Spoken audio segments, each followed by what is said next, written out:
Semen இந்த series Ruth புத்தகத்தில் நம்ம லாஸ்ட் செமனில் நம்ம இருக்கிறோம். ஹாப்பியாக இருக்கீங்களா? நான் ஜாய்ஃபுல்லாக இருக்கிறேன். ஆண்டவர் நமக்கு கிருபை பாராட்டி இருக்கிறார் ஒரு புத்தகத்தை நம்ம முடிக்கிறதுக்கு.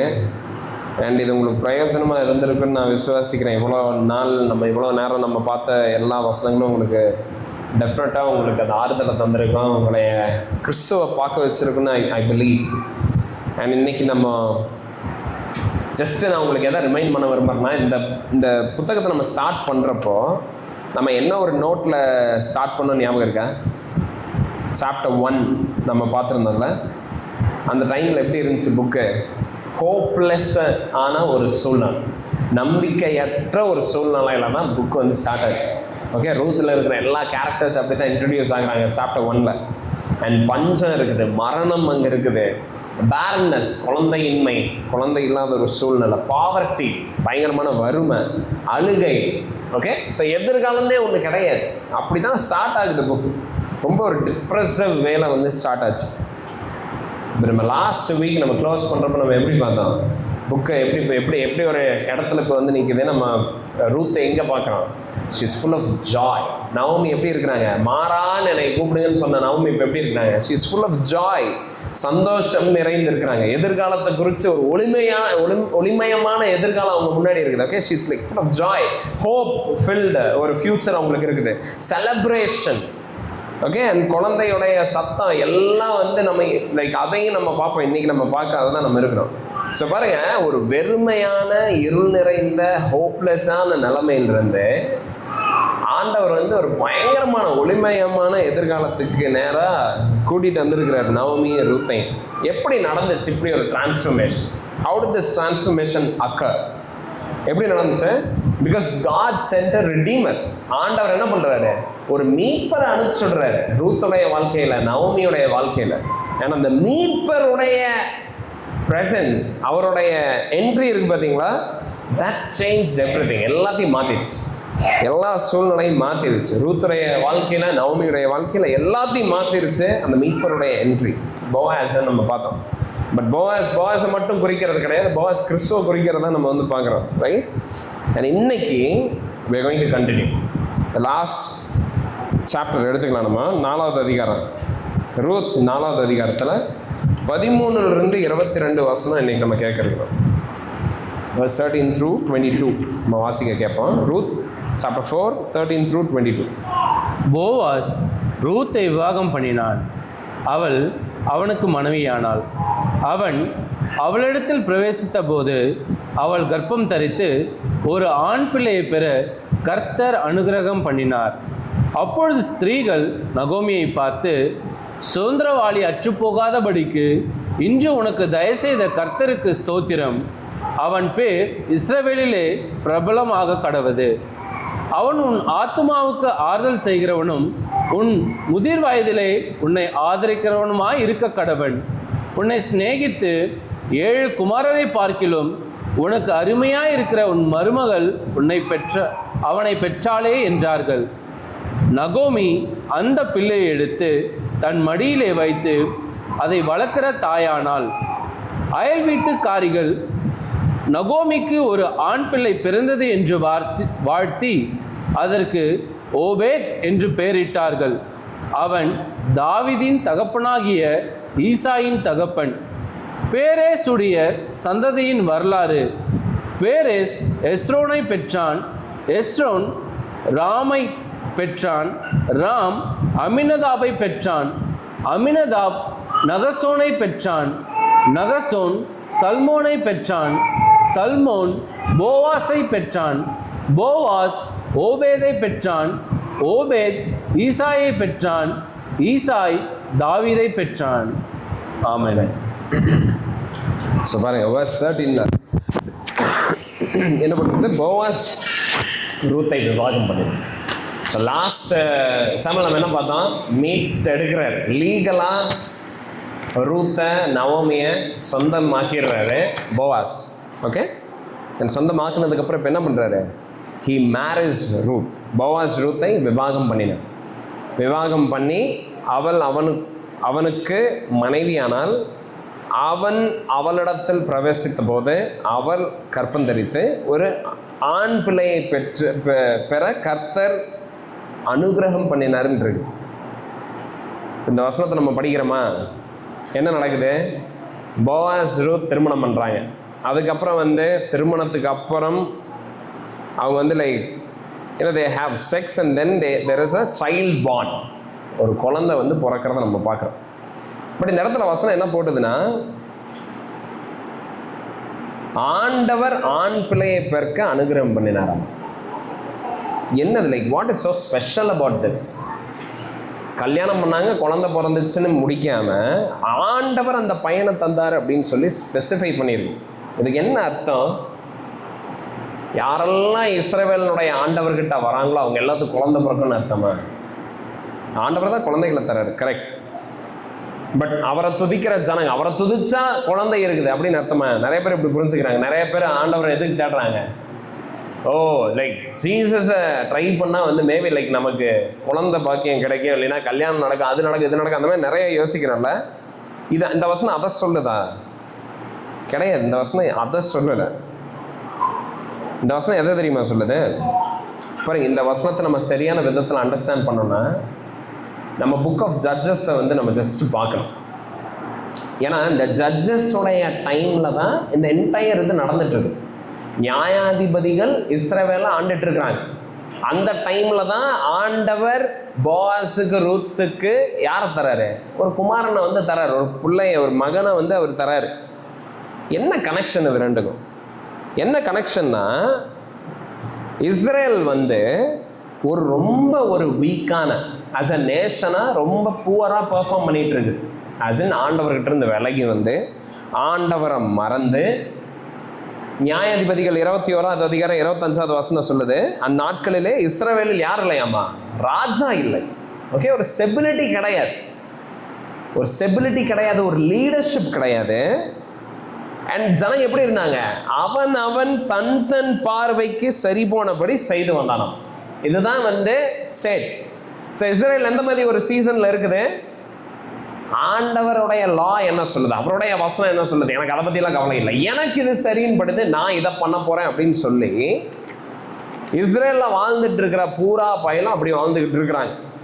ஓகே, அப்படி ஒரு ஸ்டேட்டில். ஸோ இஸ்ரேல் ஜனங்க ஆண்டவரை மறந்துட்டாங்க. அண்ட் இஸ்ரேல் ஃபெயில் ஆயிருச்சு ஆஸ் அ நேஷனா. ஆண்டவர் எகிப்தில் அடிமைகளாக இருந்தாங்க இஸ்ரேல் ஜனங்க. அங்கிருந்து மீட்டு என்ன சொல்லி கூட்டிகிட்டு வந்தார்? நான் உங்களை கொண்டு போய் விடுற தேசத்தில் நீங்கள் சுற்றி இருக்கிற தேசங்களுக்கு எப்படி இருக்கணும்? ஒரு ஒளியாக இருக்கணும், ஒரு லைட்டாக இருக்கணும். என்னுடைய நாமத்தை பிரஸ்தாபப்படுத்துகிற விதத்தில் உங்களுடைய வாழ்க்கை, உங்களுடைய நடத்தை எல்லாம் இருக்கணும் அப்படின்னு சொல்லி தான் கூட்டிகிட்டு வந்தார். ஏன்னா ஆண்டவர் ரொம்ப கேர்ஃபுல்லாக சொல்லியிருந்தார். என்ன சொல்லியிருந்தாரு? சுற்றி இருக்கிற நாடு மாதிரி நீங்கள் ஆயிடக்கூடாது. ஓகே, அவங்களாம் விக்கிர ஆராதிச்சுட்டு இருக்கிறாங்க, பல விதமான தேவனுக்கு பிரியமில்லாத காரியங்களை செஞ்சுட்டு இருக்கிறாங்க. நீங்கள் அப்படி இருக்கக்கூடாது. அண்ட் ஏப்ரஹாமுக்கு ஆண்டவர் அப்படி சொல்லித்தான் இஸ்ரவேலையே தராரு. ஆபிரகாமுக்கு என்ன சொல்லியிருந்தார் ஆண்டவர்? ஆதியாகமம் 12 அதிகாரம் 2 வசனத்தில் பாருங்களேன், என்ன சொல்றாரு பாருங்க. சார், இதுதான் ஆண்டவர் இஸ்ரேலுக்குன்னு வச்சிருந்த பிளான். ஆதியாகமம் 12 அதிகாரம் 2 வசனத்தில் என்ன போட்டிருக்கேன்? நான் உன்னை பெரிய ஜாதியாக்கி, பாருங்க, நம்ம ஊர்ல நினைக்கிற பேசுற ஜாதி கிடையாது இந்த ஜாதிங்கிறப்ப நேஷன். ஓகே, நான் உன்னை பெரிய ஜாதியாக்கி உன்னை ஆசீர்வதித்து உன் பேரை பெருமைப்படுத்துவேன், நீ ஆசீர்வாதமாய் இருப்பாய். அதுக்கு அர்த்தம் என்னன்னா, you will be a blessing. நீ ஆசீர்வாதமா இருப்பாய். யாருக்கு? you will be a blessing to others, other nations. பிற தேசங்களுக்கு, பிற நாடுகளுக்கு நீ என்னவா இருப்ப? ஆசீர்வாதமா இருப்ப. இதுதான் ஆண்டவர் இஸ்ரேலுக்குன்னு வச்சிருந்த பிளான். அண்ட் 3வது வசனம் பாருங்க, செகண்ட் ஹாஃப்ல என்ன போட்டிருக்குது? பூமியில் உள்ள வம்சங்கள் எல்லாம் உனக்குள் ஆசீர்வதிக்கப்படும் என்றார். ஸோ இஸ்ரேல ஆண்டவர் ஆபிரகாமுடைய வம்சத்திலிருந்து உருவாக்குனார். பார்த்தீங்களா? அந்த டைம்ல ஆண்டவருடைய பிளான் என்னன்னா, இந்த ஜன கூட்டம் ஒரு மிஷனரி நேஷனா இருக்கணும். ஓகே, என்ன பத்தி சொல்லுகிற ஒரு தேசமா இவங்க இருக்கணும். என்ன உலகத்தில் இருக்கிற ஜனங்களுக்கு சரியான விதத்துல காட்டுகிற பரிசுத்த ஜனமா இவங்க இருக்கணும். இவங்க ஒரு ஆசாரிய தேசமா இருக்கணும். அதுதான் எக்ஸடஸ்ல நம்ம பார்க்கிறோம். யாத்திராகமம் 19 அதிகாரம் 6 வசனத்துல நம்ம தான் வாசிக்கிறோம். அதுல என்ன போட்டிருக்குது? ஆசாரிய ராஜ்யமாமா இவங்க, பரிசுத்த ஜாதி. எப்படியெல்லாம் வாழ்ந்தா ஆண்டவர் எகிப்திலிருந்து இந்த ஜனங்களை மீட்டெடுத்து கொண்டு வராரு. ஆனால் என்ன ஆகுது? ட்ராஜடி. என்ன ட்ராஜடி ஆகுது? இந்த ஜனங்கள்லாம் ஆண்டவரை மறந்து சுற்றி இருக்கிற ஜனங்க என்ன பண்ணிட்டு இருந்தாங்களோ அதே மாதிரி இவங்களும் வந்து வாழ ஆரம்பிச்சிடுறாங்க. Okay, so they forget God's law, they become like other nations. ஆண்டவர் இஸ்ரேலுக்குன்னு என்ன பிளானை வச்சிருந்தாரோ, என்ன பர்பஸை வச்சிருந்தாரோ, தட் வாஸ் ஃபெயிலிங். அது வந்து நடக்காம இருந்துச்சு. ஓகே, பட் இங்க என்ன நடக்குதுன்னா, ஆண்டவருடைய திட்டம் குலைக்கப்படவில்லை. ஆமா, இஸ்ரேலைட்ஸ் வந்து அன்ஃபெய்த்ஃபுல்லா இருந்தாங்க. இஸ்ரவேலர்கள் ஆண்டவரை மறந்துட்டாங்க. பட் ஆண்டவர் அவர் சொன்ன வாக்கு தத்தத்தை அவர் நிறைவேற்றுவார். அவருடைய promises will, that will happen. அவர் என்ன பிளான் பண்ணாரோ தட் வில் ஹேப்பன். அதை யாரும் வந்து மாற்ற முடியாது. ஸோ ஆண்டவர் என்ன பண்றாரு? இப்படிப்பட்ட ஒரு தேசம், ஓகே, ஒரு ஃபியூச்சர் இல்லாமல், ஒரு ப்ராப்பர் ஆர்டர் இல்லாமல், ஒரு ஸ்டெபிலிட்டி இல்லாமல், டிஸ்ஒபீடியன்ஸுக்கு நேராக போய்கிட்டு இருக்கிற இந்த தேசத்துக்கு ஆண்டவர் ஒரு ஹோப்பை தரார். அவர் என்ன சொல்றாரு? see I am faithful. நான் உண்மையுள்ளவனா இருப்பேன். என்னுடைய ப்ராமிசஸ்க்கு, என்னுடைய கவனன்ட், நான் ஆபிரகாமோட போட்ட அந்த கவனன்ட்க்கு I will be faithful. So ஆண்டவர் என்ன பண்றாரு? அந்த ப்ராமிஸை கீப் பண்றாரு. அதுக்கு அடையாளமா அவர் போவாஸுக்கு ரூத்துக்கு ஒரு மகனை தரார். அதுக்கு அடையாளமா அவர் ஒரு மகனை வந்து தரார். ஓகே, ஸோ இங்கே மகனை தராரு. கல்யாணம் ஆகாம, ஏன்னா ரூத்துக்கு வந்து இதுக்கு முன்னாடி 10 வருஷமா குழந்தையே கிடையாது. மாலோனோட திருமணமாயி, இங்கே திருமணம் ஆனோன்னா குழந்தை பிறகுது. இதுக்கு அர்த்தம் நம்ம என்ன நினச்சிக்கூடாது? ஓ, கிறிஸ்டியன்ஸாக இருந்தால் கண்டிப்பாக குழந்தை பிறக்கும், ஓ கடவுளை துதிச்சுட்டு இருந்தால் கண்டிப்பாக குழந்தை. நோ, இது அது இல்லை பாயிண்ட். பாயிண்ட் என்னன்னா, ஆண்டவர் அவருடைய வார்த்தைக்கு உண்மையுள்ளவராக இருக்கிறாரு. அவருடைய ஜனங்களை அவர் காத்து நடத்துகிறவராக இருக்கிறாரு எல்லா நேரங்களிலும். அதுக்கு அடையாளம் என்ன? ஓபேதை தர. ரூத்துக்கும் போவாஸுக்கும் திருமணம் ஆகுது, ஒரு குழந்தையை தரார். அண்ட் இந்த குழந்தை என்ன பண்ணுச்சுன்னு நம்ம இனிமேல் பார்ப்போம். ஓகே, ஸோ பாயிண்ட் இங்கே நல்லா ஞாபகம் வச்சுக்கோங்க. ஆண்டவர் அந்த ஆண் பிள்ளையை பெற கர்த்தர் அனுகிரகம் பண்ணினாருன்னு போட்டிருந்து பார்த்தீங்களா? ஆண்டவர் பர்சனலா இந்த குழந்தையை வந்து தந்து அவருடைய திட்டத்தை நிறைவேற்றுறதுக்கு நேராக இந்த தேசத்தை கொண்டு போக போறாரு. எப்படி நடக்க போகுது நமக்கு தெரியாது. இந்த பையன் அப்படி என்ன ஸ்பெஷல் நம்ம இனி பார்ப்போம் அடுத்த வசனங்கள். ஓகே, ஸோ கல்யாணம் பண்ணுறாங்க, குழந்தை பிறகுது.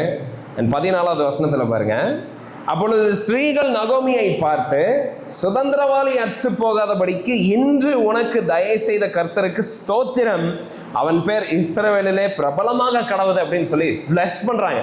குழந்தை பிறகுது. அண்ட் இவங்கெல்லாம் என்ன சொல்றாங்க? ஓ காட் பிளஸ் யூ நவோமி, ஆண்டவர் வந்து உனக்கு ஒரு ரெடீமரை தந்திருக்கிறாரு அப்படின்னு வந்து சொல்றாங்க. ஒரு சுதந்திரவாளியை உனக்கு தந்திருக்கிறார். சுதந்திரவாளி தான் ஆல்ரெடி போவாஸான சுதந்திரவாளி. ஏன்னா இப்போ என்ன, இந்த குழந்தை எல்லாரும் சுதந்திரவாளின்னு இருக்கிறாங்க. ஏன்னா அடுத்த வசனம் பாருங்க என்ன சொல்ல போடுதுன்னு பாருங்க. இதையெல்லாம் நான் ஜஸ்ட் ஒரு லூஸ் சென்டில் விடுறேன். இதை எல்லாத்தையும் நம்ம டீல் பண்ணுவோம் அப்புறமே. ஏன் இவரை சுதந்திரவாளின்னு சொல்றாங்க இந்த குழந்தைய, அதை நம்ம பார்ப்போம். அண்ட் 15th verse பாருங்க, அவனும் ஆத்துமாவுக்கு ஆறுதல் செய்கிறவனும். யாரு? இந்த பையன். இந்த பையனை சுதந்திரவாளிங்கிறாங்க. இந்த பையன் நவமியோடைய ஆத்துமாக்கு ஆறுதல் செய்கிறவனா இருப்பானாமா. அதுக்கப்புறம் என்ன போட்டிருக்குது? உன் முதற் வயதிலே உன்னை ஆதரிக்கிறவனுமாய் இருக்க கடவன், உன்னை சிநேகித்து 7 குமாரரை பார்க்கிலும் உனக்கு அருமையாய் இருக்கிற உன் மருமகள் அவனை பெற்றாளே என்றார்கள். ஸோ அந்த பையனை பயங்கரமாக ஆசீர்வதிக்கிறாங்க. ஓ let him be famous and like let him nourish your உன்னுடைய முதிர் வயதில் உன்னை பாதுகாக்கட்டும். அண்ட் அதுக்கப்புறம் வந்து அதில் என்ன போட்டிருக்குது? உன்னுடைய ஆத்மாவுக்கு ஆறுதல் செய்யட்டும். அதெல்லாம் சொல்லிட்டு இப்போ அவங்க யாருக்கு வராங்க? ரூத் அவங்க அப்ரிஷியேட் பண்ணுறாங்க. ரூத் என்னன்னு சொல்கிறாங்க? 7 குமாரனை பார்க்கலும் உனக்கு அதிகமாக இருக்கு, உனக்கு அருமையாக இருக்கிற உன் மருமகள் ரூத்தை பற்றி அங்கே அப்ரிஷியேட் பண்ணுறாங்க. ரூத் இப்படி ஒரு பையனை உனக்கு பெற்று தந்திருக்கிற அப்படின்னு. இப்போ பாருங்க என்ன 7 குமாரன்னு ஏன் சொல்கிறாங்க பாருங்க. 7 வந்து ஒரு பர்ஃபெக்ட் நம்பரை வந்து குறிக்கிது, ஒரு பர்ஃபெக்ட் ஃபேமிலியை குறிக்கிது. ஓகே, ஸோ 7 குமாரன் இருக்கிறாங்க அப்படின்னு அதுக்கு அர்த்தம் என்னன்னா ஒரு பர்ஃபெக்ட் ஃபேமிலி. ரூத் வந்து நவோமிக்கு ஒரு பர்ஃபெக்ட் ஃபேமிலியை உருவாக்கி தந்திருக்கிறாங்க. ஓகே, ஸோ பீப்புள் இந்த விமன் எல்லாம் ரிஜாய்ஸ் பண்ணுறாங்க, அந்த பையனை ஆசீர்வதிக்கிறாங்க. ரூத்தை நவோமியை வந்து ரொம்ப கங்க்ராச்சுலேட் பண்ணுறாங்க. பட் இப்போ அவங்களுடைய ஃபோக்கஸ் எங்கே திரும்புது? ரூத்தை பார்த்து திரும்புது. ரூத்தை அவங்க வந்து லைக் ரொம்ப உயர்த்தி பேசுகிறாங்க. இந்த இடத்துல நம்ம ரூத்துக்கிட்ட இருந்து ஒரு விஷயத்தை கற்றுக்கணும்.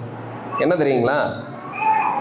சாப்டர் 1ல் ரூத்தும் தான் நவோமியோடையே சேர்ந்து வராங்க ஊருக்குள்ள பெத்லஹேமுக்கு. பட் அங்கே இருந்த விமன் யாருமே ரூத்தை பற்றி ஒரு வார்த்தை கூட பேசல. ஓகே, அவங்கெல்லாம் நவோமியை தான் பார்க்குறாங்க. ஐயோ, நவோமிக்கு இப்படி ஒரு நிலைமையா, நவோமி எப்படி இருந்தா இப்போ எப்படி இருக்கிறா, அந்த மாதிரி நவோமியில தான் அவங்களுடைய ஃபோக்கஸ் இருந்துச்சே தவிர ரூத்தை பற்றி nobody talk, nobody spoke. Okay, Ruth as if Ruth didn't exist. Ruth ஒரு மோவாபியஸ்ஸரி, தன்னுடைய எல்லா சொத்தையும், தன்னுடைய சொந்தத்தையும், தன்னுடைய ஊரையும், தன்னுடைய ஜனங்களை எல்லாத்தையும் விட்டுட்டு வந்திருக்கிறாங்க. ஆனால் இஸ்ரவேலில் இருக்கிற பெத்லஹேமில் இருக்கிற பெண்கள் என்ன பண்ணல? ரூத்தை பார்த்து யாருமே அப்ரிஷியேட் பண்ணல. ஓகே, ரூத்தை யாருமே கண்டுக்கல. ரூத்துடைய ஆக்ஷன்ஸை யாருமே வந்து உயர்த்தி பேசல. ஓ, எப்படிப்பட்ட ஒரு மருமக உனக்கு அப்படின்னு யாருமே பேசல அன்னைக்கு. ஓகே, பெண்கள் எல்லாம் ரொம்ப அமைதியாக இருந்தாங்க. யாருமா இந்த பொண்ணு அப்படின்னு கூட யாரும் கேட்கல. சாப்டர் 1ல் நம்ம அதை தான் பார்க்குறோம். பட் ரூத் பாருங்க, யாருமே என்னை கண்டுக்கல அப்படின்னு சொல்லி அவங்க என்ன பண்ணல? she was not upset. Okay, she was not feeling low. ஐயோ, நான் இத்தனை இழந்துட்டு இந்த ஊருக்குள்ள வந்தேன், ஆனால் என்னை யாருமே புகழ மாட்டேங்கிறாங்க, என்னுடைய ஃபெய்த்தை யாருமே அப்ரிஷியேட் பண்ண மாட்டேங்கிறாங்க, நான் கடவுளுக்காக என்ன பண்ணியிருக்கிறேங்கிறத பற்றி யாருமே எதுவுமே பேசல. இல்லை இந்த ஜனங்க மேலே ஒரு வெறுப்பை, ஒரு ஹேட்ரடை she didn't have. அந்த மாதிரி எல்லாம் எதுவுமே she didn't feel. Okay, so அவங்க கம்ப்ளைண்ட் பண்ணல. ஓ, எனக்கு இந்த ஊரில் யாரையும் பிடிக்காதாட்டு இருக்குது, என்னை யாருக்கும் பிடிக்காதாட்டு இருக்குது, யாரும் என்னை கண்டுக்கவே மாட்டேங்கிறாங்களே, அப்புறம் எதுக்கு நான் இங்கே இருக்கோன்னு. அண்ட் இதே நம்மளாம் இருந்தால் என்ன பண்ணுவோம்? என் அருமை இவனுங்களுக்கு புரியணும்னா நான் எதுவுமே பண்ணாமல் இங்கே சும்மாவே உட்காந்துருக்கேன், அப்போ தான் இவனுங்களுக்கு தெரியும் நம்ம நினைப்போம். அந்த மாதிரி எல்லாம் ரூத்து, நவமி உனக்காக நான் வந்தா எவனே என்னை கண்டுக்கல, நீ எது பேசாமையே இருக்கிறியா, நான் இப்போவே போய் பெட்ரூம்குள்ளே கதை அடைச்சிட்டு ஒரு 4 நாள் வெளியவே வராமல் இருப்பேன், அப்போ உனக்கு தெரியும் நான் எவ்வளோ முக்கியமானவ அப்படின்ட்டு இருந்தாங்க. கிடையாது, ரூத் அந்த மாதிரி எதுவுமே பண்ணல. ஓகே, ரூத் என்ன பண்ணுறாங்க? she simply does what was right. அவங்க யாரும் புகழ்ந்தாங்க, யாரும் என்னை கண்டுக்கல, யாரும் என்னை உயர்த்தலை அப்படின்னு எல்லாம் நினைக்காம அவங்க என்ன பண்ணுறாங்க? she goes to the field. அவங்க இருக்கிறாங்க, அப்பத்தின் வீட்டில் இருக்கிறாங்க, ஆனால் வீட்டில் என்ன இல்லை, அப்பம் இல்லாமல் இருக்குது. அண்ட் ரூத் என்ன பண்ணுறாங்க? நான் போகிறேன் வேலைக்கு. ஓகே, நான் என்னை யார் கண்டுக்கிட்டாலும் பரவாயில்ல, கண்டுக்கலினாலும் பரவாயில்ல, என்னை உயர்த்தி பேசினாலும் பரவாயில்ல, என்னை எதுவும் பேசாமல் இருந்தாலும் பரவாயில்ல, ஐ டோன்ட் கேர். எது சரியோ, நவமி நான் உங்களை பார்த்துக்கிறேன்னு சொல்லிட்டு வந்திருக்கேன், நான் உங்களை பார்த்துக்கிறேன், நான் உங்களை நேசிக்கிறேன், உங்களுடைய தேவைகள் நான் சந்திக்கிறேன். Okay, so she loved Naomi and she fear the Lord. ஆண்டவருக்கு பயந்து அவங்கள நேசித்து அவங்க என்ன பண்ணுறாங்க? She goes to the work. அவங்க பாட்டுக்கு போய் கடினமாக உழைக்கிறாங்க. நவமி அந்த நார்மலான அந்த சின்ன சின்ன வேலைகளை கூட உண்மையாக பண்ணுறாங்க, அதில் கடினமான உழைப்பை போடுறாங்க. எல்லாம் என்ன நினப்பில்? ஆண்டவர் என்னைய பார்த்துட்டு இருக்கிறார், நாம் பண்ணுறது யாரு பார்த்தா என்ன, யாரு பார்க்காம இருந்தா என்ன, God is watching me. அவர் என்ன எல்லா சின்ன சின்ன காரியங்களையும் என்னுடைய தேவனை பார்க்கிறவரா இருக்கிறார். அதனால நான் பண்றதை பண்ணிக்கிட்டே இருப்பேன். அவங்க மைண்ட்ல பிளான் எல்லாம் கிடையாது. நல்ல ஒரு பணக்காரனுடைய தோட்டத்தில் போய் வயலில் போய் வேலை செஞ்சு அவனை கல்யாணம் பண்ணி அப்படியெல்லாம் அவங்க பிளான் போட்டாங்களா? கிடையாது. அவங்களுக்கு எந்த ஹோப்புமே கிடையாது. நவோமி எந்த நம்பிக்கையுமே இல்லாத நிலைமையில் இருக்கிறாங்க. அவங்க எந்த நம்பிக்கையும் ரூத்துக்கு தந்திருக்க முடியாது. ஸோ அப்படிப்பட்ட சூழ்நிலையில் ரூத் சைலண்டாக அங்கே போய் she just does her work. Okay, அவங்களுடைய டியூட்டியை அங்கே பண்ணுறாங்க. she was patient. அவங்க பொறுமையாக இருக்கிறாங்க. she is God fearing. தேவ பக்தி உள்ளவளாக அவங்க இருக்கிறாங்க. and she endured. அவங்க எல்லாத்தையும் சகிச்சுட்டு பொறுமையாக இருக்கிறாங்க. என் பாருங்க, கொலோசியர் 3:24 அதுதான் போட்டிருக்கு பாருங்க. எதை செய்தாலும் இப்படி ஒரு ஆட்டிடியூட்ல தான் ரூத் அங்கே இஸ்ரேலில் இருந்தாங்க. கொலோசியர் 3:24 என்ன போட்டிருக்குது? எதை செய்தாலும் அதை மனுஷருக்கென்று இல்லாமல் கர்த்தருக்கென்றே மனப்பூர்வமாய் செய்யலாம். ஓகே, ஸோ ரூத்துடைய மைண்ட் அப்படித்தான் இருந்துச்சு. நான் பண்றது ஆண்டவருக்காக பண்றேன். யார் என்னை பார்த்தா என்ன, பார்க்காட்டி என்ன, யார் என்னை அப்ரிஷியேட் பண்ணா என்ன, இல்லைன்னா என்ன, I will do it Hartley for the Lord. பாருங்க, இப்படித்தான் நம்ம இருக்கணும். ஓகே, நம்ம நம்மளுடைய ஆர்டினரி டே இருக்கு பார்த்தீங்களா, நார்மலான வாழ்க்கையில். இப்போ ரூத் என்ன நினைக்கலைன்னா, நான் போய் அங்கே போய் வேலை செஞ்சா என்ன, செய்யாட்டி என்ன, யார் என்னை கண்டுக்க போறா, இப்போ நான் செய்யலைன்னா என்ன ஆக போகுது, அந்த மாதிரி நினச்சிக்கிட்டு அவங்களுடைய ஆர்டினரியாக அவங்க செய்கிற வேலையெல்லாம் இருக்குது பார்த்தீங்களா. நார்மலாக அன்றாட செய்கிற வேலையில அவங்க வந்து மனசு இல்லாமல் அரை மனசோடு அவங்க பண்ணல. ஓகே, நிறைய டைம் நம்ம அப்படி தான் இருக்கிறோம். நம்ம ரெகுலராக பண்ணுறத நம்ம ரொம்ப அண்டர் எஸ்டிமேட் பண்ணுறோம். இதையெல்லாம் ஆண்டவர் என்னத்தை யூஸ் பண்ணுவார், நான் பண்ணலைன்னா யாராவது பண்ண போகிறாங்க, அது மாதிரி தான் நம்ம இருக்கிறோம். லைக் ரொம்ப ஒரு மாதிரி ஒரு விரக்தியில் தான் நம்ம இருப்போம் ரெகுலராக ரொட்டீனாக பண்ணுற காரியங்களில். பட் ரூத் அப்படி கிடையாது. ஓகே, அவங்க எல்லாத்தையும் கர்த்தருக்கென்று பண்ணிட்டு இருக்கிறாங்க, மனப்பூர்வமாக பண்ணிட்டு இருக்கிறாங்க. Hardly she is doing it. And ordinary திங்ஸ்லையும் ஷி வாஸ் கமிட்டட். பாருங்க, நம்மளும் இதே மாதிரி நம்மளுடைய அன்றாட வாழ்க்கையில் ஆண்டவரை பிரதானப்படுத்தி, அவரை மையப்படுத்தி, அவருக்கு பயந்து, அவருக்காக எல்லாத்தையும் நம்ம செய்கிறவர்களாக நம்ம இருக்கணும். ஓகே, அவர் நம்ம கனம் பண்ணுகிறோமா நம்மளுடைய அன்றாட வாழ்க்கையில். நீங்கள் யாரா வேணாலும் இருங்க, குப்பை பொறுக்கிறவங்களா இருங்க, கலெக்டராக இருங்க, யாரா வேணாலும் இருங்க. Are you doing it for the Lord? உங்களுடைய டெய்லி லைஃப்ல நீங்க ஆண்டவரை தேடுறீங்களா, அவரை பிரதானப்படுத்துறீங்களா, அவர் உங்களைய பார்க்கறாருங்கிறத உணர்ந்து அதை செஞ்சுட்டு இருக்கிறீங்களா? அண்ட் சின்ன சின்ன காரியங்கள்ல நம்ம அப்படி இருக்கிறப்போ ஆண்டவர் பெரிய காரியங்களை அவர் பார்த்துக்கொள்வார். ஓகே, ஸோ நம்ம இமீடியட்டாக நம்ம என்ன எக்ஸ்பெக்ட் பண்ணுவோம் நம்மளுடைய லைஃப்ல, எனக்கு important roles and responsibilities, main காரியங்கள் அதுதான் வந்து நான் பண்ணுவேன். சாம்பாரில் கூட நான் மெயினான இதில் மட்டும் நான் வருவேன், அதில் மட்டும் என்னுடைய கை வித்தையெல்லாம் நான் காட்டிட்டு அப்புறம் நான் போயிடுவேன். அந்த மாதிரி கிடையாது. Okay, even in little things. So Ruth was faithful in little things. சின்ன சின்ன காரியங்களில் she was faithful. Okay, so it doesn't matter what job you do, how educated you are, how much you earn, doesn't matter. And சபையில் நீங்கள் என்ன வேலை செய்கிறீங்க, என்ன ministry பண்ணுறீங்க, it doesn't matter. How are you doing it? நீங்கள் அதை எப்படி பண்ணுறீங்க? ஸோ தேவனுடைய வார்த்தையை ப்ரையாரிட்டைஸ் பண்ணி உங்களுடைய ப்ரெசண்ட்டில் நீங்கள் ஆண்டவருடைய மகிமைக்காக அந்த காரியங்களை பண்ணுறப்போ ஆண்டவர் அந்த ஆர்டினரி காரியங்களை கூட அவர் பிளஸ் பண்ணுறார். He is glorified in all those things. ஆனால் அநேக நேரத்தில் நம்ம ஏன் தெரியுமா வளர்றதில்லை ஆண்டவருக்குள்ள? ஆர்டினரி டேஸில் நம்ம அவரை தேடுறதே கிடையாது. ஓகே, அவரை நேசிக்கிறது கிடையாது, அவருடைய வார்த்தையை நம்ம தியானிக்கிறது கிடையாது, ஜெபிக்கிறது கிடையாது. We don't disciple others, we don't submit to local church. Ordinary டேஸில் there is no fear of God. Just normal Monday to Saturday பார்த்தா there is no God in our life. And then we wonder every Sunday, ஏன் நான் இப்படியே இருக்கிறேன், ஏன் நான் வளரவே மாட்டேங்கிறேன், இல்லை வந்து லைக் திடீர்னு நமக்கு தோணும், கடவுளுக்குள்ள நானும் வளர்றேன், பட் நான் ஏன் வளர மாட்டேங்குன்னு நமக்கு தோணுதில்ல. You know why? பிகாஸ் ஆர்டினரி டேஸில், ஆர்டினரி வேஸில் ஆண்டவர் நம்ம தேடுறது கிடையாது, அவரை ஆனர் பண்ணுறது இல்லை, அவரை ப்ரையாரிட்டைஸ் பண்ணுறது கிடையாது. அண்ட் நம்ம சடனாக ஏதாவது ஒன்று நடக்கணும்னு எதிர்பார்க்குறோம். That won't happen. உங்களுக்கு தரப்பட்டிருக்கிற கொஞ்சம் காசில் நீங்கள் எவ்வளோ உண்மையாக இருக்கிறீங்க? உங்களுக்கு தரப்பட்டிருக்கிற அந்த சின்ன குடும்பத்தில் நீங்கள் ஆண்டவரை எப்படி பிரதானப்படுத்துறீங்க? இல்லை உங்களுக்கு இருக்கிற போய்கிட்டு இருக்கிற சபையில் what is your what is your involvement? நீங்கள் எப்படி அங்கே இன்வால்வ் ஆகிட்டு இருக்கிறீங்க? அங்கே இருக்கிற ஜனங்களுடைய லைஃப்பில் நீங்கள் எப்படி இன்வால்வ் ஆகுறீங்க? பாருங்க, all these things matter. Ruth வந்து she just was managing her ordinary normal routine life. ஆண்டவருடைய மகிமைக்காக she was managing, that's all. அவங்க வேற எதையும் அவங்க யோசிக்கல. அண்ட் இதை நம்ம ரூத் கிட்ட இருந்து நம்ம கற்றுக்கணும்.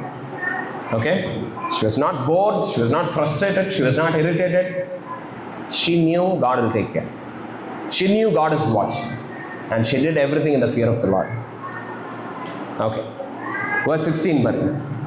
நகோமி அந்த பிள்ளையை எடுத்து தன் மடியிலே வைத்து அதை வளர்க்கிற தாயானால். And verse 17 பாருங்க. அயல் வீட்டுக்காரிகள் ஓபேத் என்று பெயரிட்டார்கள். And he was the father of Jesse, the father of David. ரொம்ப இன்ட்ரெஸ்டிங்காக இங்கே சிலது நடக்குது பாருங்களேன். ரொம்ப அப்ரிஷியேட் பண்ணுறாங்க, அந்த பையனை ப்ளஸ் பண்ணுறாங்க, எல்லாம் நடக்குது. பக்கத்து வீட்டுக்காரங்க இந்த பையனுக்கு பேர் வச்சிருக்கிறாங்க. நம்ம யாராவது விடுவோமா பக்கத்து வீட்டுக்காரங்க பேர் வைக்கிறதுக்கு? பட் அங்கே நடந்திருக்குது. ஓகே, கல்ச்சரெல்லாம் அங்கே அந்த டைமில் அப்படி நடந்திருக்குது. பட் என்டையர் பைபிளில் இது மட்டும்தான் is the only example where somebody else is naming the baby. வீட்டில் இருக்கிற ரிலேட்டிவ்ஸ் கிடையாது, யாருமே கிடையாது, பக்கத்து வீட்டுக்காரங்க நேம் பண்ணதா இருக்கிற ஒரே இன்ஸ்டன்ஸ் பைபிள் இங்கே தான் இருக்குது. அண்ட் என்னென்ன பேர் வச்சுருக்காங்க தெரியுமா? பக்கத்து வீட்டுக்காரங்க பேர் வச்சது ஒரு ஆச்சரியத்தை தருது. என்னென்ன பேர் வச்சுருக்காங்க தெரியுமா? ஓபேதுக்கு அர்த்தம் என்ன தெரியுங்களா? சர்வன்ட். ஐயோ எவ்வளோ க்யூட்டாக இருக்கான், வேலைக்காரன்னு பேர் வைப்போன்னு பேர் வந்து வேலைக்காரன்னு வச்சுருக்குறாங்க. நமக்கு இது கேட்கறதுக்கு எவ்வளோ என்னடா இதெல்லாம் வித்தியாசமாக இருக்க மாதிரி இருக்கு. ஸோ பையனை பற்றி என்னவெல்லாம் சொல்கிறாங்க நம்ம மறுபடியும் ரிகலெக்ட் பண்ணலாம். வேர்ஸ் 14 என்னன்னு போட்டிருக்கு? சுதந்திரவாளி. இந்த பையன் வந்து உங்களுக்கு சுதந்திரவாளியாக இருப்பான் நவோமி அப்படிங்கிறாங்க. அப்புறம் அவனுடைய பேர் இஸ்ரவேலில் பிரபலமாகட்டும் அப்படின்னு சொல்கிறாங்க. அப்புறம் உன்னுடைய ஆத்துமாக்கு இவன் ஆறுதல் தரட்டுன்னு சொல்கிறாங்க. அதுக்கப்புறம் உன்னுடைய முதிர் வயதில் இவன் வந்து என்ன பண்ணான், இவன் உன்னை ஆதரிக்கிறவனா இருக்கட்டும் அப்படிங்கிறாங்க. ஆனால் அதுக்கப்புறம் இவனுக்கு பேர் வந்து வேலைக்காரன் வச்சிருக்கிறாங்க. என்ன இதெல்லாம் காட்டுது? எதை குறிக்குது? இதெல்லாம் எப்படி நிறைவேறுச்சு அவனுடைய வாழ்க்கையில் அப்படின்னா பாருங்க, ஒரு லெவலில் மேலாப்பில் ஒரு லெவலில் இந்த பையன் உண்மையாலுமே நவோமியோடைய ஒரு சுதந்திரவாளியாக இருக்கிறான். உண்மையாலுமே நவோமிக்கு தன்னுடைய வயசான காலத்தில் இவன் வந்து அவனை ஆதரிக்கிற பையனாக ஒரு இருந்தான் ஓபேத். எப்படி வளர்ந்ததுக்கப்புறம் தன்னுடைய பாட்டியோட எல்லா தேவையும் சந்திச்சுக்கிட்டான். பாட்டியை வந்து ஏன்னா லைக் என்னதான் இருந்தாலும் மருமகனுடைய வீட்டில் உட்கார்றது ஒரு மாதிரி இன்செக்யூராகவே தான் இருக்கும். ஓகே, பட் பேரன்னு இருக்கிறப்போ அந்த என் பேர பிள்ளைங்க என்னை பார்த்துக்குவாங்கங்கிற ஒரு செக்யூரிட்டி இருக்குது தெரியுமா? நவோமிக்கு ஓபேத் அப்படி ஒரு செக்யூரிட்டியாக இருந்தான். ஓகே, அண்ட் நவோமிக்கு எல்லாத்தையும் தாண்டி ஒரு பெரிய ஆறுதல் என்ன தெரியுமா? தன்னுடைய மறுச்சு போயிருந்தாங்கள்ல கணவன் மாலோன் கிளியன், இவங்களுடைய சொத்தையெல்லாம் இனி இவன் எடுத்து இவன் எலிமெலேக்குடைய வம்சத்தை தொடர்கிறவனா இருப்பாங்கிற உறுதி அவங்களுக்கு இருந்துச்சு. ஸோ நவோமிக்கு அந்த விதத்தில் ஓபேத் வந்து ஒரு சுதந்திரவாளியாக இருந்திருக்கிறான். இது மேலாப்பில். ஓகே, அண்ட் அந்த வேலைக்காரன் ஓபேதுங்கிற பேர் இருக்கு பார்த்தீங்களா, அதுவும் ஒரு விதத்தில் ட்ரூ தான் ஒரு லெவலில். எப்படின்னா இந்த பையன் ஓபேத் வந்து தன்னுடைய பாட்டிக்கு எல்லா சேவையும் செஞ்சு அவங்க மறிக்கிற வரைக்கும் அந்த பாட்டியை அப்படி பார்த்துருந்துருப்பான். ஸோ இதெல்லாம் ஒரு விதத்தில் நிறைவேறுச்சு. பட் இன்னொரு டீப்பர் லெவலில்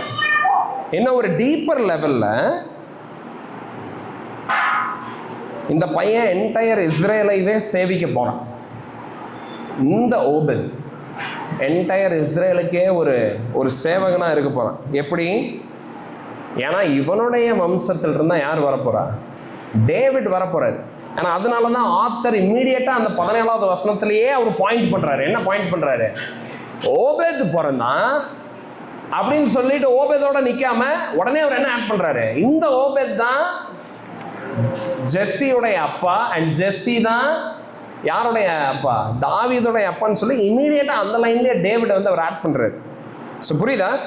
ஸோ ஒரு டீப்பர் லெவலில் அவன் ஜனங்களை சேவிக்க போறான். எப்படி தெரியுமா? ஏன்னா அவனுடைய வம்சத்துல இருந்தா தாவீது வரப்போறாரு. பட் அது மட்டும் கிடையாது, இன்னும் ஒரு சுப்பீரியர் லெவல்ல இந்த தாவீதுடைய வம்சத்துல தான் இயேசு ராஜா வரப்போறாரு. ஜீசஸ் கிரைஸ்ட், இயேசு கிறிஸ்து வரப்போறாரு. அவர் மத்தேயு 20வது அதிகாரம் 28வது வசனத்துல என்ன சொல்றாரு? நான் சேவை கொல்ல வராமல் சேவை புரியவே வந்தேன் அப்படின்னு ஜீசஸ் சொல்றாரு. பாத்தீங்களா? ஸோ ஓபேத் சர்வன்ட் அப்படிங்கிற பேருக்கு அர்த்தம் நிறைவேறுது. எப்படின்னா ஜீசஸ் பிறக்கிறார், த கிரேட்டர் ஓபேத். அண்ட் இந்த ஆசீர்வாதங்கள் எல்லாம் அந்த இயேசு கிறிஸ்துவுக்கு தான் குறிக்குது. ஆத்மாவுக்கு ஆறுதல் செய்கிறவன் அப்படின்னு சொல்லி இருக்குது பாத்தீங்களா? ஜீசஸ் அதை நிறைவேற்றுறாரு. அவர் எப்படி பண்றாரு? அவர் எப்படி ஆத்மாவுக்கு வந்து அவர் ஆறுதல் செய்யறாரு? எப்படி ஆறுதல் செய்யறாருன்னா பாருங்க, 18 to 22 வசனத்தை நம்ம வாசிச்சோம்னா நமக்கு தெரியும். verse 18 to 22 இங்க பேரேஸ்ங்கிற ஒரு பேர் இருக்கா? இந்த பேரேஸ் யாரு? பேரேஸ் வந்து தாமாருக்கும் ஜூடாவுக்கும் பிறந்த ஒரு பையன். ஓகே, தாமார் யாரு? தாமார் வந்து யாருன்னா she is not an Israelite. பாருங்க, பைபிள் அதை எக்ஸ்பிளிசிட்டா போடல, பட் ஒரு காமன் அண்டர்ஸ்டாண்டிங் என்னன்னா தாமார் வந்து she is not an Israelite, she is an outsider. அவ கானானியன் சொல்லி நிறைய பேர் வந்து கன்சிடர் பண்ணுறாங்க. Maybe that is true. ஏன்னா அந்த டைமில் அவங்க அந்த ஏரியாவில் தான் வாழ்ந்துட்டு இருந்தாங்க.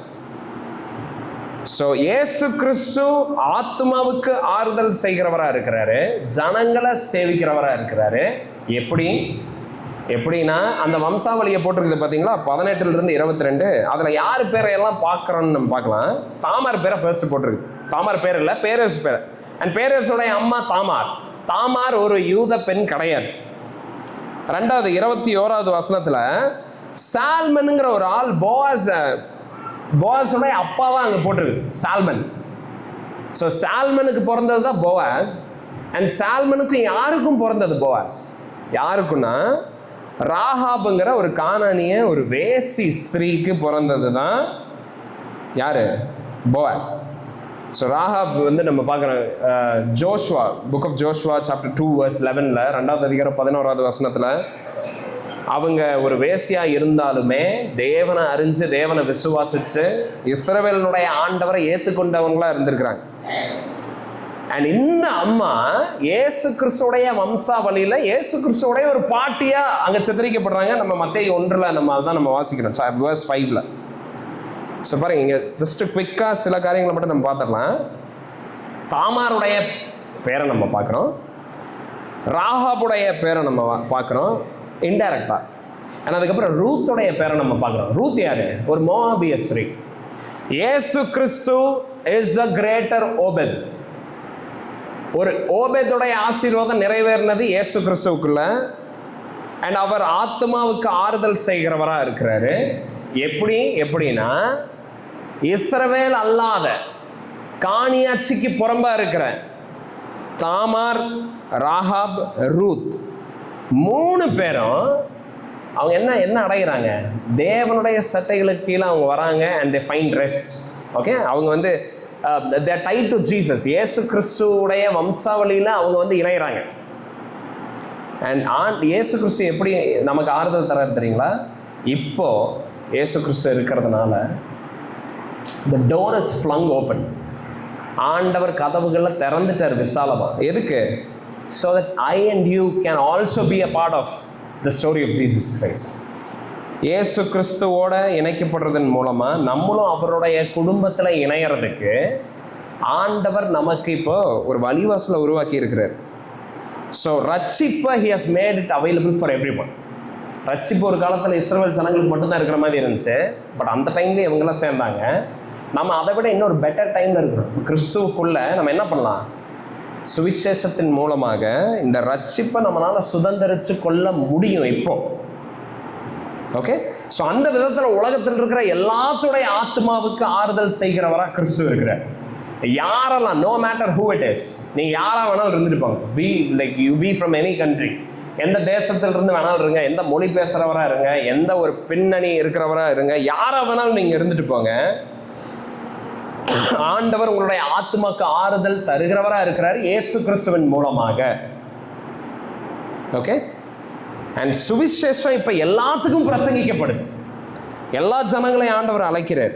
And he desires that people who call him be saved. யாரெல்லாம் அவர் நோக்கி கூப்பிடுறாங்களோ அந்த ஜனங்க ரட்சிக்கப்படணுங்கிறத இப்போ ஆண்டவர் விரும்புகிறவராக இருக்கிறார்.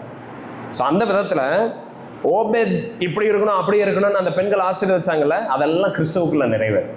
Okay, Christ is the end of all those blessings. Okay, so இயேசு கிறிஸ்து என்ன சொல்கிறாரு? I came to serve. நான் எதுக்கு வந்தேன்? சேவை செய்யறதுக்கு நான். அண்ட் இயேசு கிறிஸ்து இன்னைக்கு நம்மளை எப்படி சேவிக்கிறாரு? ஹி வாஷஸ் அவர் சின். அன்னைக்கு வந்து நம்ம என்ன பார்த்தோம்? அந்த லாஸ்ட் சப்பரில் இயேசு கிறிஸ்து எல்லாத்துடைய பாதத்தை கழுவுறாரு. அது மாதிரி சிம்பாலிக்காக ஜீசஸ், அது சிம்பாலிக்காக இருக்குது. எதுக்குன்னா ஜீசஸ் இன்னைக்கு நம்மளுடைய பாவங்களை எல்லாம் கழுவுறவர், அவருடைய நீதியை நமக்கு தர. யாரெல்லாம் நம்ம அவர்கிட்ட போகிறோமோ he serves us in that way. அவர் அந்த மாதிரி நம்மளை சேவிக்கிறார். இப்போ இயேசு கிறிஸ்து என்னைய சேவிக்கணும் அப்படின்னு நீங்கள் விரும்புறீங்கன்னா what should you do? நீங்கள் என்ன பண்ணணும்? submit to him, submit to his lordship. அவருடைய அவருடைய கிங்ஷிப்புக்கு, அவருடைய லார்ட்ஷிப்புக்கு நீங்க சப்மிட் பண்ணுங்க. யாரெல்லாம் அவருக்கு சப்மிட் பண்றீங்களோ ஆண்டவர் என்ன பண்றாரு? உங்களை சேவிக்கிறார். he serves you. so and ஆண்டவருடைய லார்ட்ஷிப்புக்கு, ஆண்டவருடைய கிங்ஷிப்புக்கு நம்ம எப்படி சப்மிட் பண்ணுறோம்? எப்படி நம்ம இயேசு கிறிஸ்து என்னை நீங்கள் சேவிங்க, என்னுடைய பாவங்களை கழுவுங்க, என்னை நீதிமான் ஆக்குங்க, இதை நம்ம எப்படி ஆண்டவர்கிட்ட சொல்கிறோம்? By becoming part of his church, by allowing his people to serves. அவருடைய ஜனங்களை நம்ம சேவிக்கிறதுக்கு நம்ம அனுமதிக்கணும். And we serve his people. By doing that we submit to the lordship of Christ.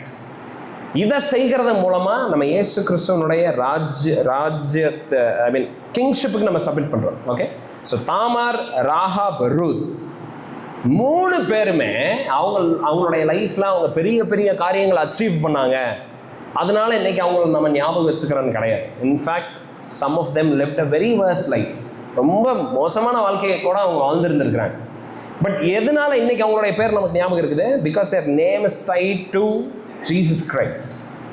புரியுதா? நம்மளுடைய வாழ்க்கைக்கு அர்த்தம் எப்போ தெரியுமா இருக்குது? நம்மளுடைய வாழ்க்கை எப்போ கிறிஸ்துவோட கனெக்ட் ஆகிருக்குதோ, கிறிஸ்துவோட கட்டப்பட்டிருக்குதோ, கிறிஸ்துவோட அறியப்படுதோ, அதுதான் நம்மளுடைய லைஃப்க்கு ஆக்சுவல் மீனிங் தருது. ஸோ நீங்கள் என்ன கேஸ்டில் இருக்கிறீங்க, என்ன ஃபேமிலியிலிருந்து நீங்கள் வரீங்க, என்ன எஜுகேஷன், என்ன டிகிரி, என்ன போஸ்ட், என்ன சேலரி, இதன் அடிப்படையில் நமக்கு ரெக்கக்னிஷன் கிடையாது. God doesn't remember us with these things. They don't add any meaning. இதெல்லாம் நமக்கு எந்த மீனிங், எந்த வேல்யூ ஆண்டவருடைய கண் பார்வையில் சேர்த்துறது கிடையாது. நம்மளுடைய லைஃப்பில் ஒரு வேல்யூவை, ஒரு மீனிங் ஆட் பண்ணுதுன்னா அது என்னது? Jesus Christ. இயேசு கிறிஸ்து உங்களை சேவிச்சிருக்கிறாரா? Has he washed your sins? அவர் உங்களுடைய பாவங்களை கழுவி இருக்கிறாரா? அவருடைய நீதி உங்களுக்கு தரப்பட்டிருக்குதா? அவருடைய ஜனங்க உங்களுடைய ஜனங்களா இருக்கிறாங்களா? உங்களுடைய வாழ்க்கை அந்த ஜனங்களை நேசிக்கிற ஒரு வாழ்க்கையா இருக்குதா? அவங்களுக்கு கீழ்ப்படுகிற ஒரு வாழ்க்கையா இருக்குதா? இருந்துச்சுன்னா you will be remembered. Okay, your life will not be wasted. உங்களுடைய ஜீவன் ஒரு வெறுமையான ஒரு ஜீவன் கிடையாது. பட் இது இல்லாம ஆத்மாவை ஆதாயப்படுத்தாம உலகம் முழுவதையும் நீங்க ஆதாயப்படுத்திக்கிட்டீங்கன்னா கூட என்ன இல்லை, உங்களுக்கு லாபம் இல்லை. உங்களை யாரும் ஞாபகம் வச்சுக்க போறதில்ல. God will not remember you. So நீங்க யாரா வேணாலும் இருங்க, தாமார், ராகாப், ரூத்துக்கு இருந்த மாதிரி என்ன ஒரு பேக்ரவுண்ட் வேணாலும் உங்களுக்கு இருக்கட்டும்.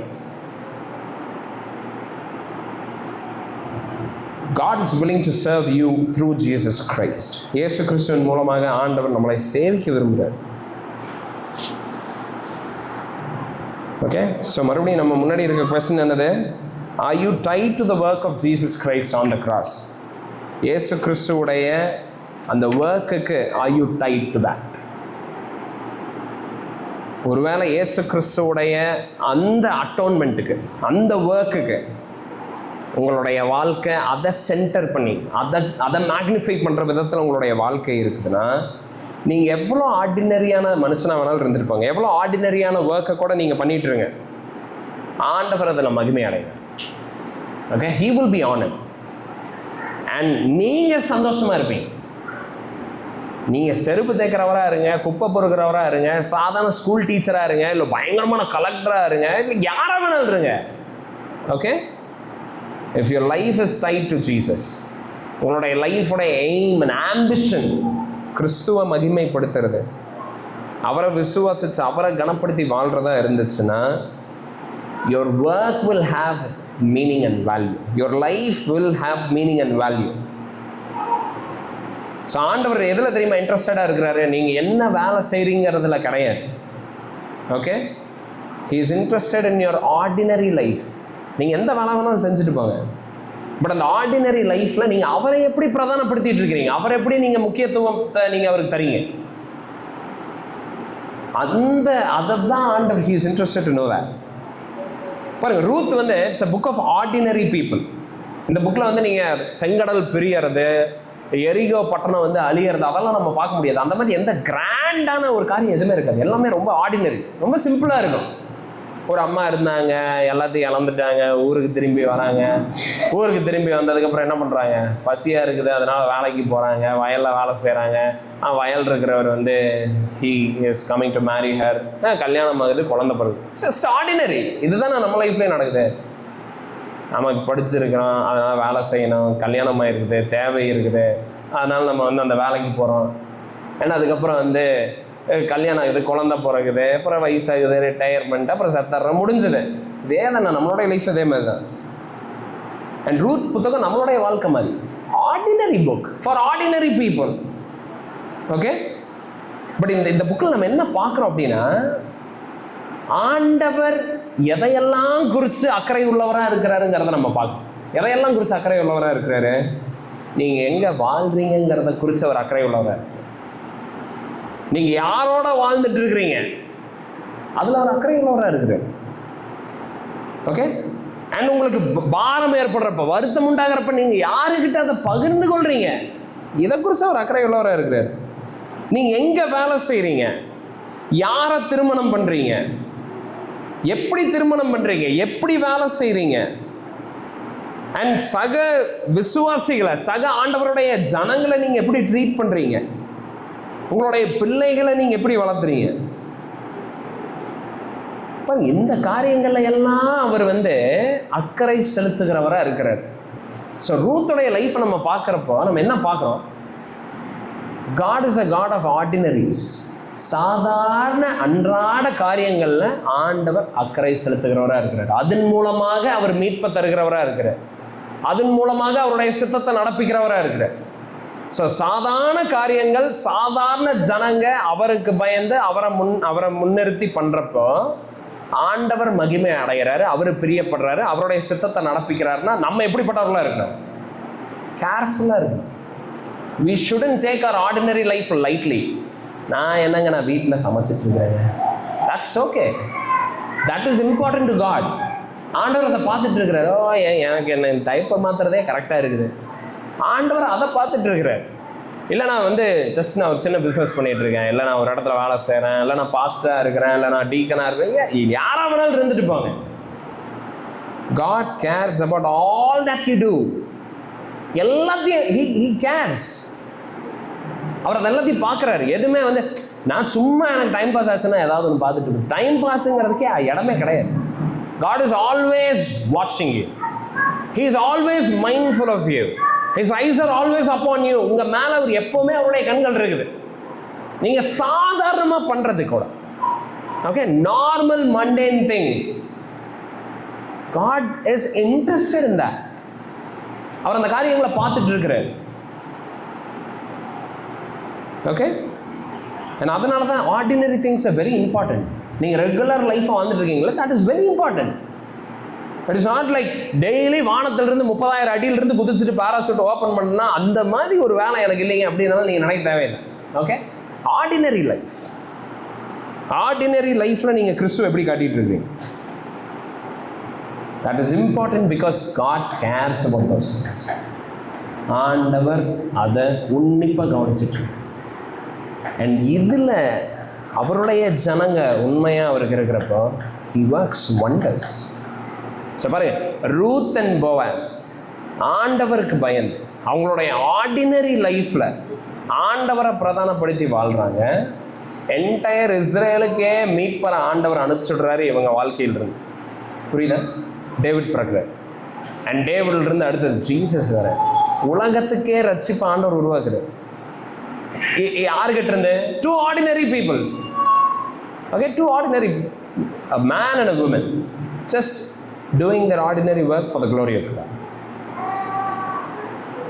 ஸோ இது நமக்கு எதை நமக்கு ஞாபகப்படுத்துது, இல்லை இது எதை நமக்கு காட்டுது அப்படின்னா, God cares about your life.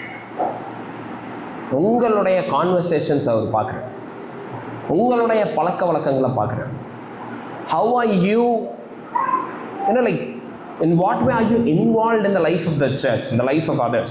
How are you taking care of your family? உங்களுடைய பணத்தை நீங்கள் எப்படி செலவு பண்ணுறது? ஓகே, உங்களுடைய கேஷுவல் தாட்ஸ் எப்படி இருக்குது, உங்களுடைய கான்வர்சேஷன்ஸ் இதெல்லாம் எப்படி இருக்குது, எல்லாத்தையும் பார்க்குறாரு. And therefore we must be very careful. ரொம்ப ஜாக்கிரதை உள்ளவர்கள். We must be very, very careful. We are accountable to God. We are accountable to God. இதில் எங்கேயுமே இது என்னுடைய பர்சனல் லைஃப், இது என்னுடைய ஸ்பேஸ். கிறிஸ்டியன்ஸுக்கு அதை கிடையவே கிடையாது. நல்லா ஞாபகம் வச்சுக்கோ.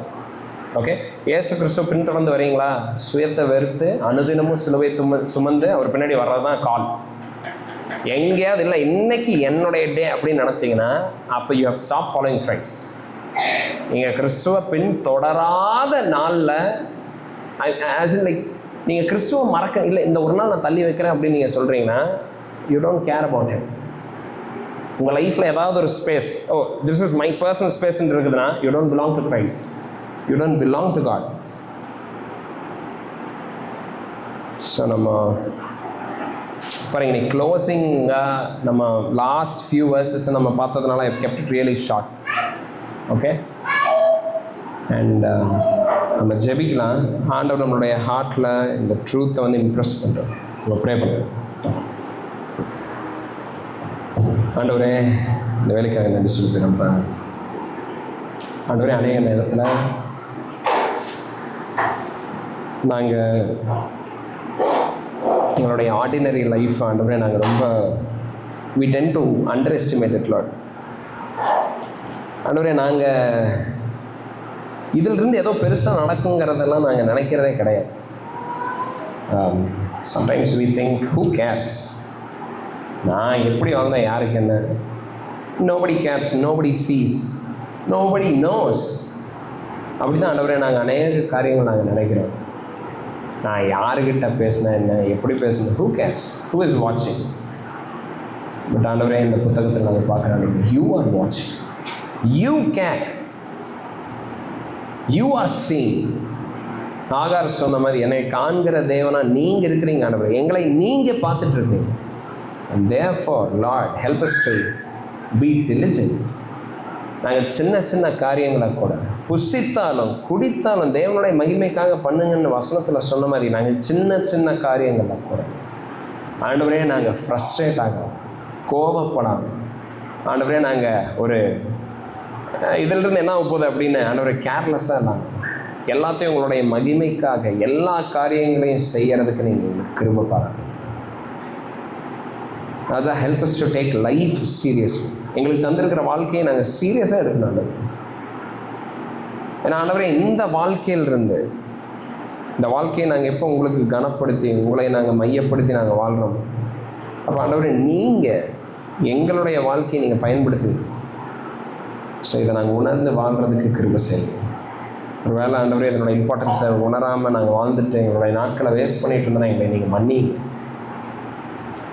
நான் ஜஸ்ட் ஹவுஸ் ஒய்ஃப் தான், நான் வந்து வீட்டில் தான் இருக்கிறேன், நான் ஜஸ்ட்டு காலேஜில் படிச்சுட்டு தான் இருக்கிறேன், நான் ஜஸ்ட்டு ஸ்கூலுக்கு தான் போயிட்டுருக்கிறேன் அப்படின்னெல்லாம் நினச்சிட்டு, இல்லை நான் ஒரு சின்ன சர்ச்சில் பாஸ்டராக இருக்கிறேன், எனக்கு ஒரு சின்ன மினிஸ்ட்ரி தான் அப்படின்னெல்லாம் ஆண்டவரே நினச்சிட்டு உங்களுக்கு தரப்பட்ட வேலையில் கேர்லெஸ்ஸாக ஆண்டவரே நாங்கள் இல்லாதபடி காத்துக்கணும். நீங்கள் மகிமையான இயேசு நாமத்தை கேட்டுக்கொள்கிறேன். நல்ல ஆமென்.